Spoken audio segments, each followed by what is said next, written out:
para que estivesse trazendo um resumo de tudo isso que nós temos falado durante esses dias. Na verdade, durante, acho que já há alguns anos nós temos falado sobre a vida e obra de Jesus, sobre o reino de Deus. Nós temos sido repetitivos em falar sobre isso, porque a nossa vida é o reino de Deus. A Amém. Nossa vida está relacionada, está ligada ao reino de Deus. Por isso, nós devemos estar sabendo, não é? Quem somos. Amém? Amém. Eu não vou, espero, tomar muito tempo, até porque, como foi falado aqui, nós já fomos bastante ministrados sobre isso. E de uma forma maravilhosa. Cada um que veio aqui e trouxe ministrações sobre isso aqui foi muito feliz. E eu, particularmente, estou sendo abençoado.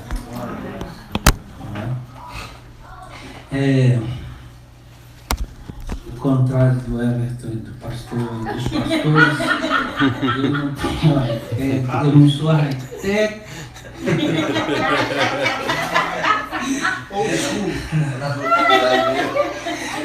Você já começa humilhado desde... Você escreveu num tag assim. Já começa, né? Já uma humilhação. No reino diz que os humilhados. Diz que o menor. Primeira lição aí já. Aleluia. Amém? Então, como eu disse, nós somos muito abençoados, muito ministrados a respeito desse tema. E eu queria só, de uma forma que eu recebi, que eu entendi essas ministrações, tentar trazer para os irmãos de uma forma cronológica, talvez, na ordem que eu processei. Amém?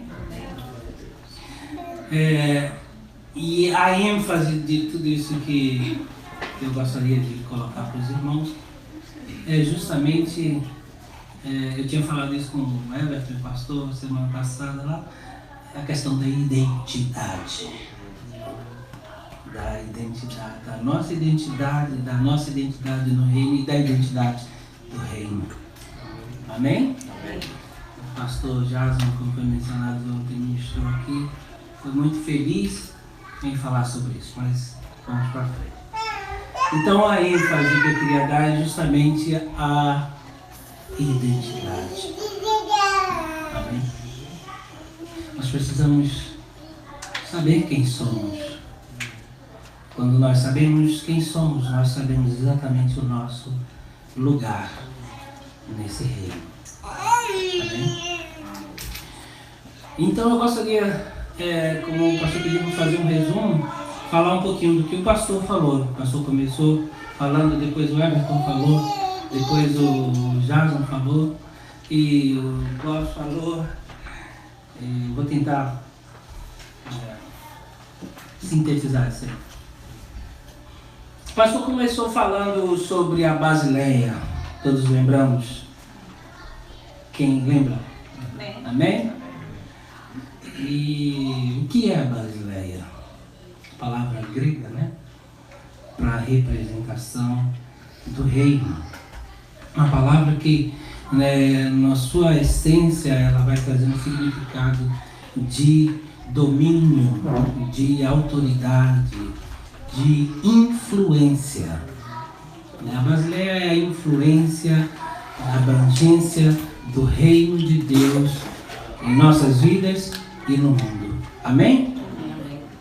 Então, se alguém puder abrir rapidamente em Gênesis 1, 26 outro Gênesis, para a gente juntos aí relembrarmos essa questão. Outro em Gênesis 2, de 15 a 17. Gênesis 1:26 primeiro, vamos nessa ordem para a gente pegar a sequência, falando a ideia de Basileia. Nisso aí eu queria colocar quando essa Basileia, essa autoridade, essa influência, esse reino nos foi dado, nos foi entregue, né? E a perda dele, foi o que o pastor colocou aqui, está contido nesses versículos. 1:26 primeiro. Então disse Deus: façamos o homem à nossa imagem, conforme a nossa semelhança, domine ele sobre os peixes do mar, sobre as aves do céu, sobre as grandes animais de toda a terra e sobre todos os pequenos animais que se movem rente ao chão. Aí a primeira referência à ideia da Basileia, do reino, da autoridade, do domínio que foi entregue ao homem. E disse Deus: façamos o homem conforme a nossa imagem, conforme a nossa semelhança. Domine ele sobre as aves dos céus, sobre os peixes do mar, sobre todo animal que se rasteja sobre a terra. E lhes deu domínio, a Basileia. Amém? Amém. Deus deu ao homem o reino. Quando Deus criou o homem, a primeira coisa, e criou Deus o homem, esse Deus, quando ele planejou, ele diz assim: façamos o homem. Logo em seguida ele já deu ao homem o reino. Amém? Amém. Gênesis 2, 15 a 17. O Senhor Deus colocou o homem no jardim do Éden para cuidar dele e cultivá-lo. E o Senhor Deus ordenou ao homem: coma livremente de qualquer árvore do jardim, mas não coma da árvore do conhecimento do bem e do mal, porque no dia que dela comer, certamente você morrerá. Amém? Quantos lembram que o pastor ministrou sobre isso aqui? Amém? Entendemos que Deus criou o homem e lhe deu o reino, lhe deu o domínio, lhe deu a autoridade. E a Bíblia diz que Deus colocou o homem no jardim para cultivá-lo e guardá-lo. Esse jardim representa a Basileia, representa a influência de Deus, representa a presença de Deus. Deus colocou o homem na sua presença para cultivá-la e guardá-la. Amém, irmão? Então disse Deus: de toda a árvore que está aqui no jardim comerás livremente, porém a árvore do conhecimento do bem e do mal, dessa não comerás, porque no dia em que comeres, certamente morrerá. Quando saímos da Basileia, da presença, da influência, do âmbito, do ambiente de Deus, morremos. A Bíblia diz em Atos capítulo 17 que nele nós vivemos, nos movemos e existimos. Fora dele não somos nada. Então Deus cria o homem, dá a ele domínio, autoridade, dá a ele o reino e diz: cuida desse reino que é a minha presença. E Deus colocou algo interessante. E aí eu já vou pulando para aquilo que o Everton começou a ministrar. Porque aqui já tratamos do que é a Basileia, do que é o reino de Deus, como ele surgiu em nossas vidas, como que Deus nos entregou e colocou para que nós cuidássemos, para que o homem cuidasse, né? E como que esse reino ele foi perdido. Nós conhecemos, temos sido ministrados sobre isso durante todo esse tempo. O homem resolveu desobedecer a Deus. Foi falado aqui agora mesmo que esse rei ele trata com nós de uma forma livre, que ele nos dá a liberdade de fazer escolhas. E o homem fez uma escolha equivocada, que custou a ele experimentar a justiça de Deus. Porque Deus é justo. E como Ele é justo, Ele se submete à sua própria palavra. Ele disse: um dia que comeres, morrerás. E mesmo que eu acredito que doeu nele, mas Ele disse: você morre longe de mim. Então o pecado veio e matou o homem. Amém? Mas aí mesmo, se você continuar lendo em Gênesis, nós sabemos que Ele próprio providenciou novamente a entrada no reino através de Jesus Cristo, seu Filho. Aí, querido Everton trouxe a ministração falando que Jesus Cristo é a porta. Vocês lembram? Jesus Cristo é a porta. João 10? 10 e 9. Amém? Eu sou a porta, quem entrar por mim, salvar-se-á. Entrará e sairá e achará pastagem. Há muita coisa nisso aí, irmãos, que a gente precisa entender. Não temos tempo, mas você precisa entender que muitas vezes nos retemos a simplesmente entrar pela porta. A ideia de aprisco, que ele começa falando no versículo 1 de que ele é a porta e que é o curral das ovelhas, a ideia aqui de um aprisco. E diz assim: entrará, versículo 9, eu sou a porta, aquele que entra por mim, salvar-se-á. Entrará e sairá e achará pastagem. E a gente tem a ideia equivocada muitas vezes que a gente vem à igreja para se alimentar. E Jesus está dizendo o contrário. Se você tem a igreja como o aprisco, ele diz: entrará e sairá, e a ovelha se alimenta de pastagem.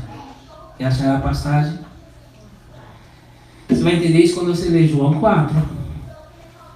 Depois que Jesus estava conversando com aquela mulher samaritana, e que ele chegou para ela e falou: mulher, dá-me de beber. Como sendo tu judeu, fala comigo, que sou samaritano, pede água e tal, aquela conversa toda, né? E Jesus disse para ela: não, dá água que eu lhe der, jorrará em ti fontes que jorram para a vida eterna. E os discípulos tinham saído para comprar comida, porque a Bíblia diz que Jesus estava com fome. E os discípulos voltam e veem Jesus conversando com aquela mulher. A gente conhece todo aquele diálogo que Jesus teve com ela. E quando os discípulos chegam com um pão, aí ele diz: Senhor, come. Aí o Senhor diz assim: uma comida eu tenho para comer que vós não conheceis. A minha comida consiste em fazer a vontade daquele que me enviou. A vontade de Deus, a ideia do reino, está baseada na vontade de Deus. A vontade de Deus era que o homem não comesse daquela árvore. O homem violou a vontade de Deus, por isso morreu. Jesus agora vem novamente como uma porta para estabelecer não sua própria vontade, a vontade do Pai que o enviou. Amém, irmãos? Essa era a comida de Jesus. Então, ele estava lá fora, junto ao poço, fazendo.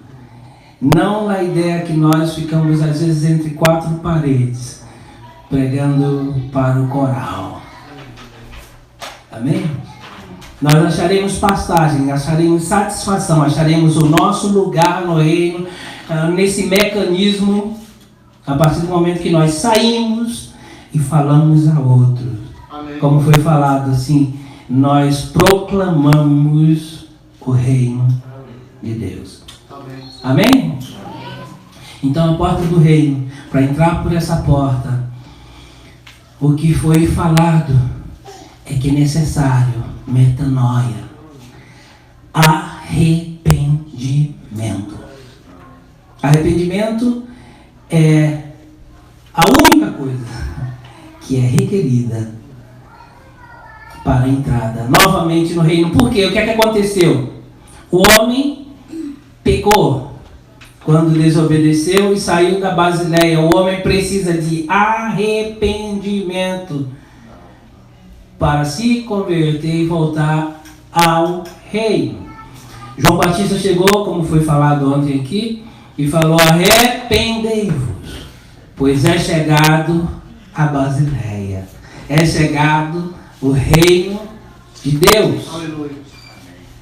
Jesus veio e reforçou a mesma mensagem de João Batista: raça de víboras, arrependei-vos, porque é chegado, o reino de Deus é chegado, mas precisamos nos arrepender. Amém? Amém. Quando há esse arrependimento, foi falado que arrependimento não é apenas um remorso, não é apenas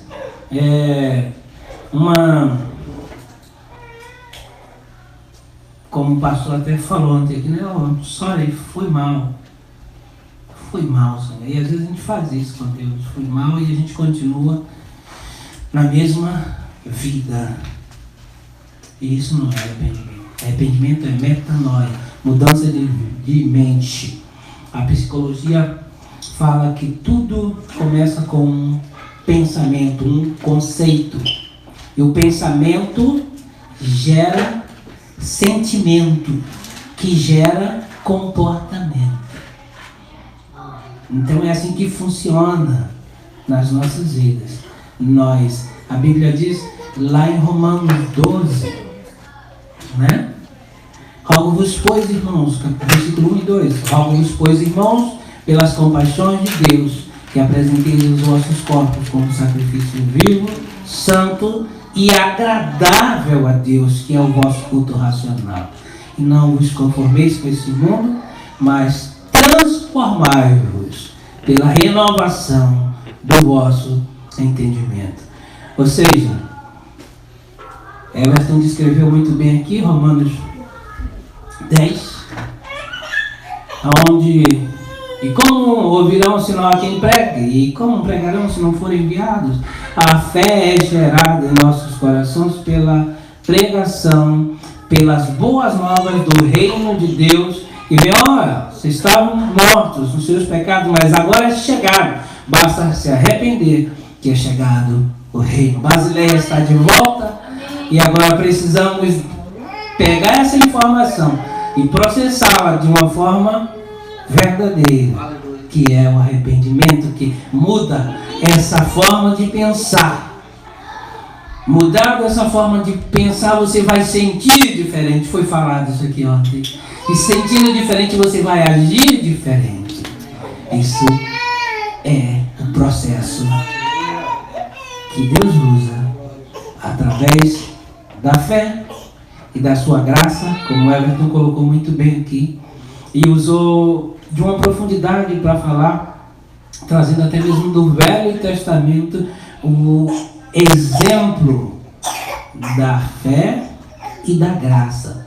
Você vê que a fé e a graça e relacionamento é a forma que Deus, desde que nos criou, desde que antes do pecado, Ele determinou para que nos relacionássemos com Ele. Fé e graça. Everton usou, vamos dizer, uma ilustração aqui do povo de Israel ante as muralhas de Jericó. Quantos lembram? Loucura! Durante 7 dias vocês não vão fazer nada, só vão ficar rodeando aí. dias.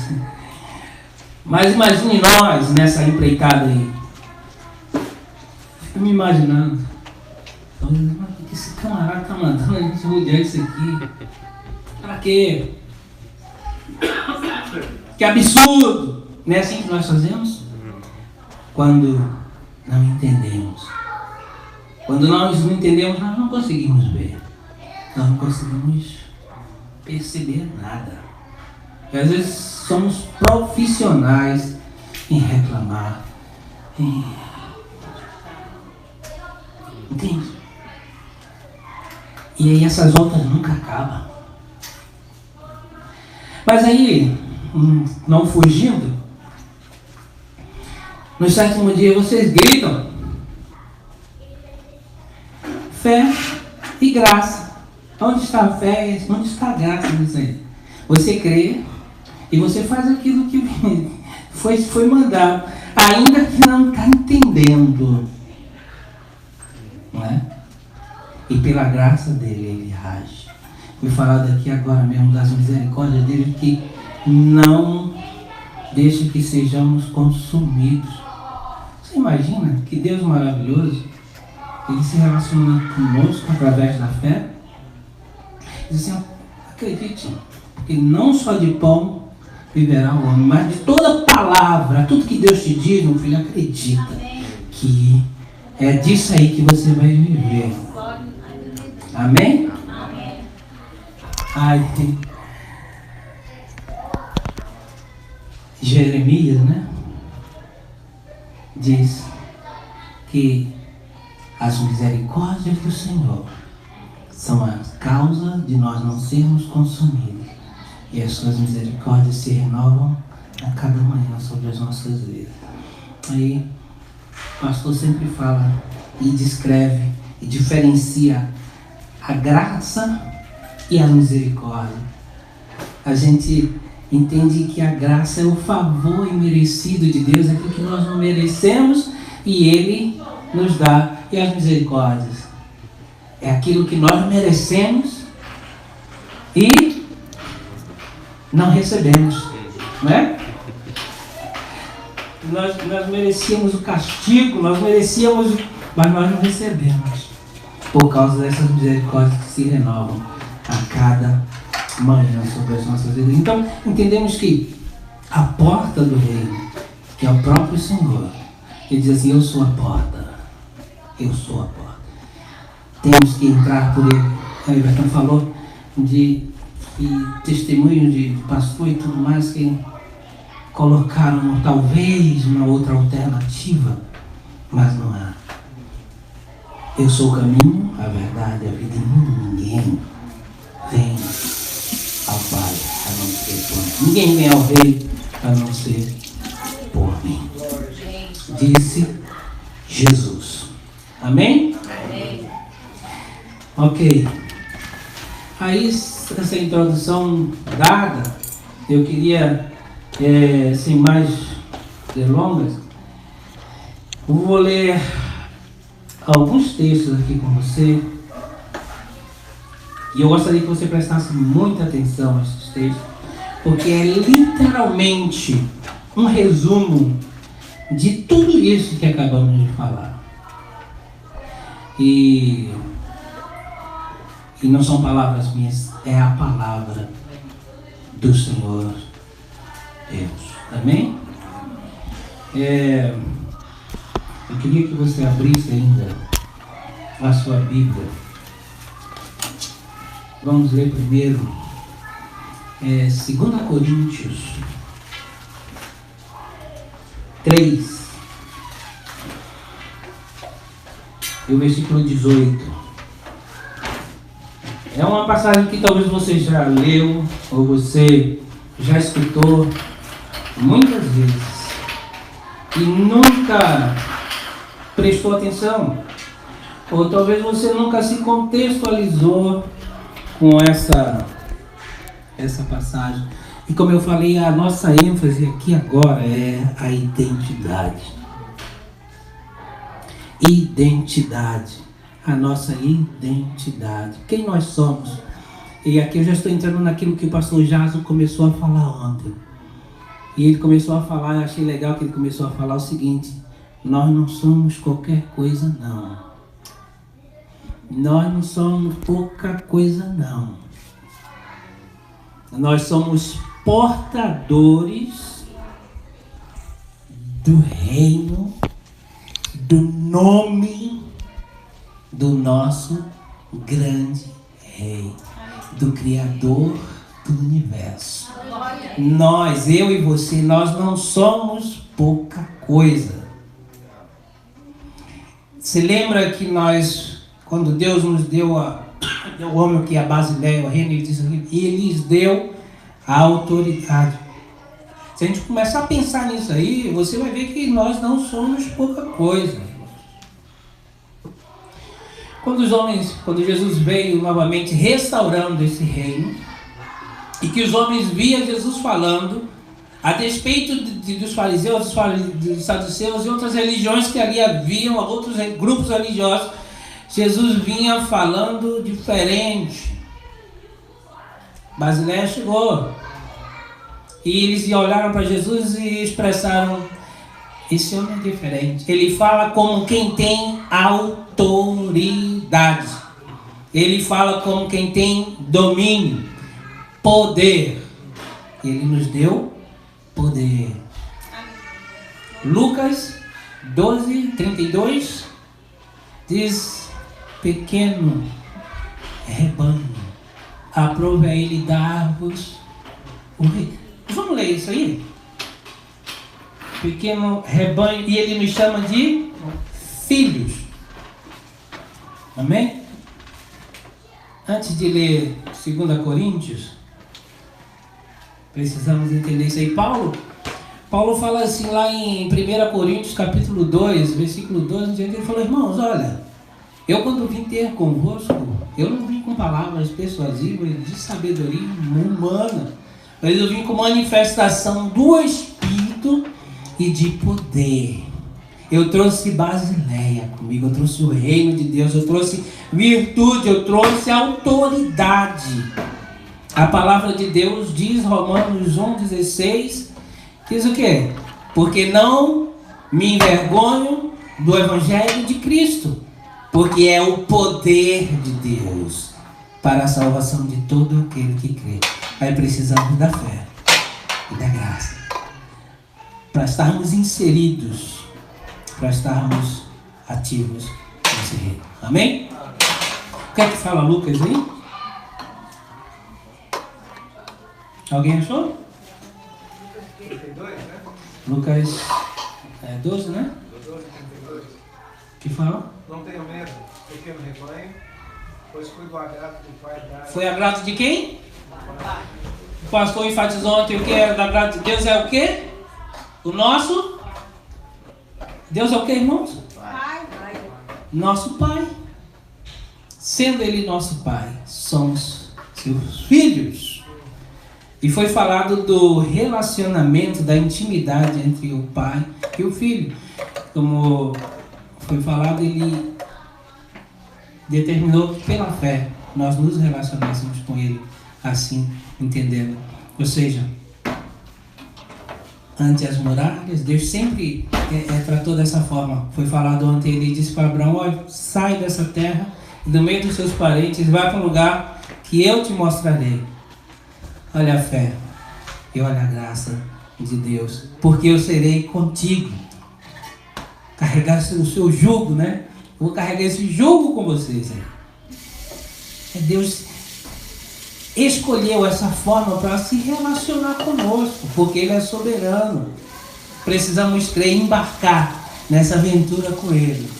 E à medida que nós embarcamos, Ele vai nos mostrando, vai nos dirigindo, vai clareando o caminho para nós passarmos. Amém? Esse é o reino de Deus. Foi do agrado do Pai dar-vos o reino. Então, não somos pouca coisa, somos portadores da autoridade. Ele resgatou essa autoridade que havia sido entregue ao diabo pelo homem quando ele pecou e desobedeceu a Deus. Tanto é que na tentação, Mateus capítulo 4, ele fala assim, ó, se você prostrado, né? Eu vou te dar todos os reinos do mundo, porque a mim me foi. E Jesus falou o quê? Amém? Então, 2 Coríntios 3, 18, 7 e 8, né? Falou 2 Coríntios 3, 2. Não, 3, 7 e 8.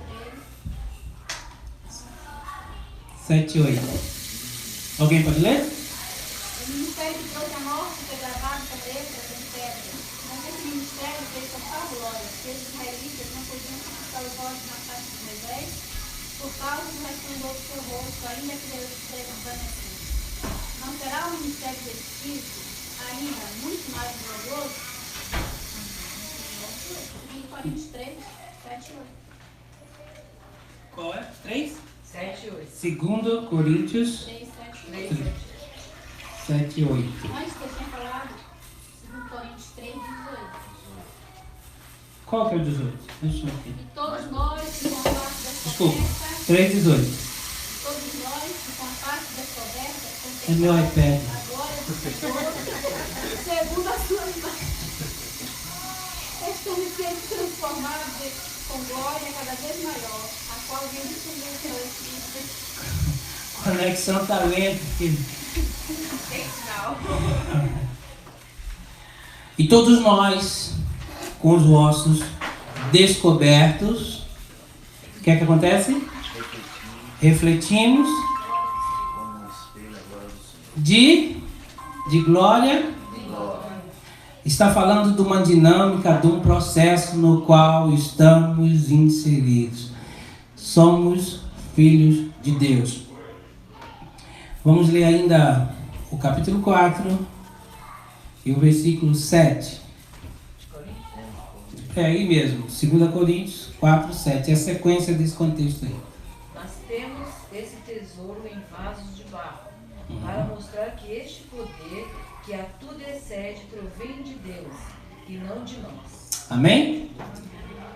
Nós somos portadores, queridos, de tal poder, de tal glória.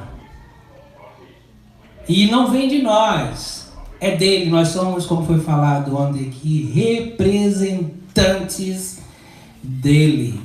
Nós somos portadores, para que a excelência não esteja em nós. Mas tal poder, tal glória, tal indescritível falar, está em vasos de barro. Vasos de barro. Só que aí que está a grande questão em relação a essa identidade. É que muitas vezes nós focamos nos vasos de barro. Nós focamos em nós mesmos. Números, capítulo 13, e o versículo 33. Já estamos quase lá. 13 e 33 de Números. Números.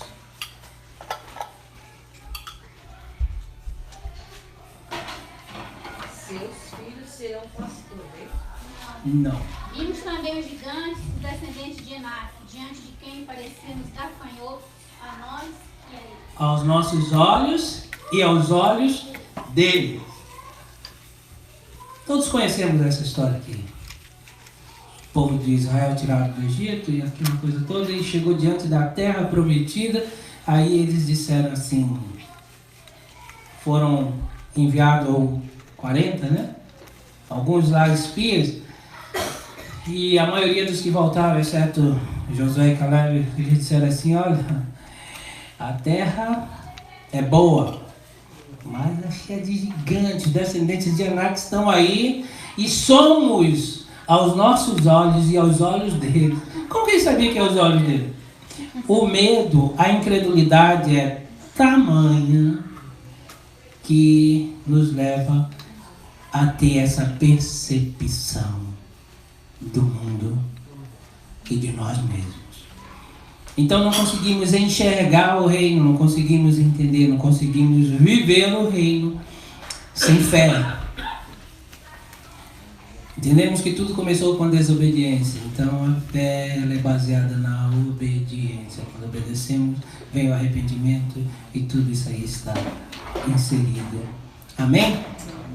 Então precisamos entender que somos filhos de Deus, pelo qual clamamos a Papai. Romanos 8, 15 a 17. Romanos 8, 15 a 17.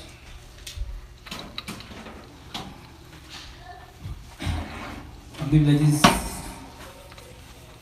o mesmo Espírito testifica com o nosso Espírito que somos filhos de Deus. Diz que esse Espírito que faz com que nós clamemos: Abba, querido Paizinho. Tenhamos intimidade e confiança nele. Amém, irmãos? Amém. Então precisamos entender no reino de Deus. E o último texto que eu gostaria de compartilhar com os irmãos aqui, que fala, está em 1 João, capítulo 3. Pode abrir aí. Capítulo 3. Vamos ler esses 10 versículos. Eu gostaria que depois você, com mais calma, ainda lesse e meditasse na verdade. E João teve essa revelação de Deus aqui, que é um resumo. Tudo isso. Ele fala assim: vede quão grande amor nos tem concedido o Pai, que fôssemos chamados filhos de Deus. Por isso, o mundo não nos conhece, porque não conhece a Ele. Amados, agora somos filhos de Deus. Vamos repetir, irmãos? Agora somos filhos de Deus. Aleluia. E ainda não é manifesto o que havemos de ser, mas sabemos que, quando Ele se manifestar, seremos semelhantes a Ele, porque assim como Ele é, o veremos. Irmãos, não vamos ficar limitados à realidade da nossa visão natural. Nós somos filhos de Deus, e quando Ele se manifestar no seu reino, seremos iguais a Ele, porque assim como Ele é, o veremos. Nós somos transformados de glória em glória, de acordo com a visão que temos dele. É isso que estava falando, que Moisés cobria o rosto, e por um tempo ele começou a cobrir o rosto para que o povo não notasse que já estava desvanecendo aquela glória que ele havia adquirido por estar junto, contemplando o Pai. Quando estamos próximos dele, a glória dele nos enche. Aleluia. Amém? Amém. E quando o vermos, seremos iguais a Ele, porque assim como Ele é, nós o veremos. Amém? E qualquer, preste bem atenção, e qualquer que nele tem esta esperança, purifica-se a si mesmo, como também ele é puro. Qualquer que pratica o pecado também pratica iniquidade. Alguém que sabe o que é iniquidade? Você já leu? Quantos aqui já leram, já ouviram essa palavra? Acredito que todos, né? Você nunca se interessou para saber o que é iniquidade? Nós precisamos saber. Precisamos saber.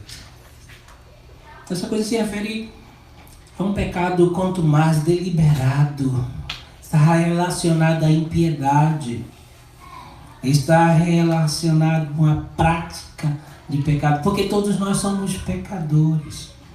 Agora, a iniquidade e o pecado têm diferença. Tá? Porque o pecado...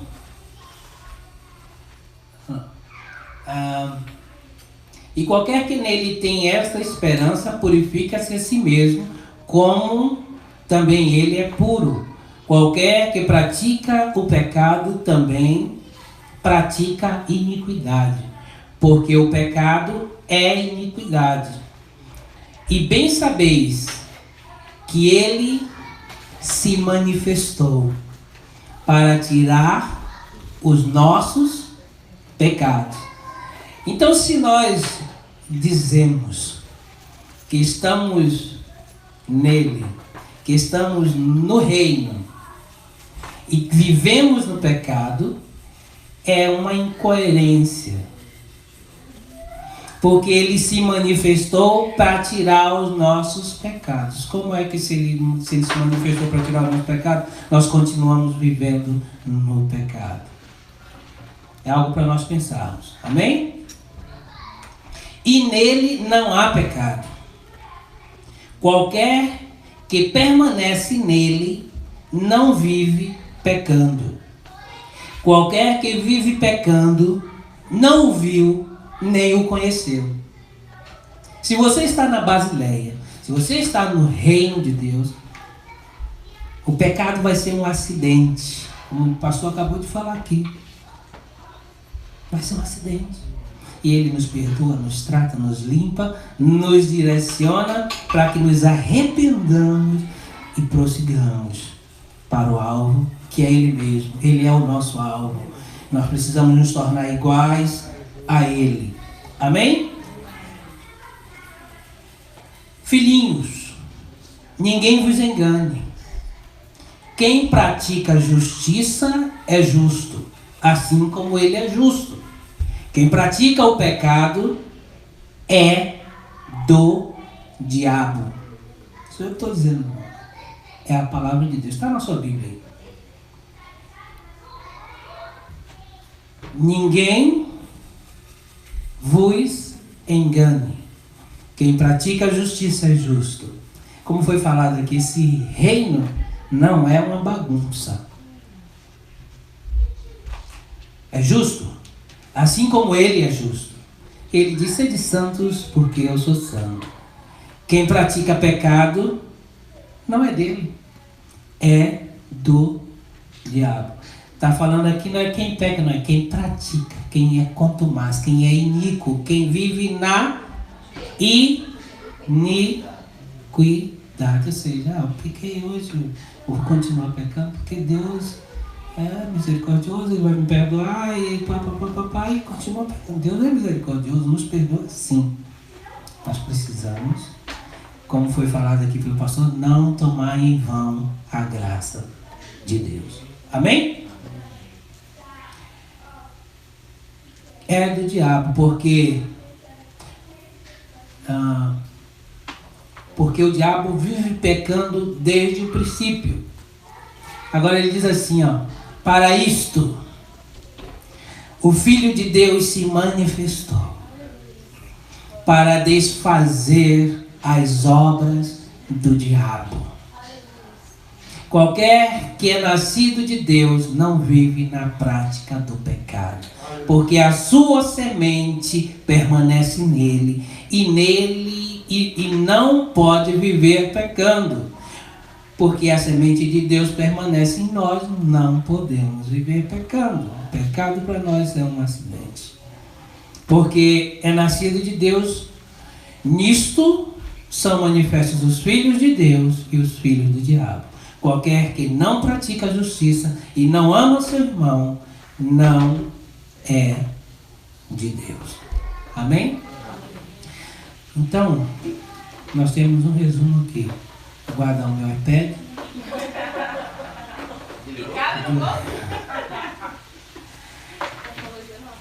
Nós precisamos enfatizar a nossa identidade onde quer que nós formos. Nós somos filhos de Deus, nós somos eleitos de Deus.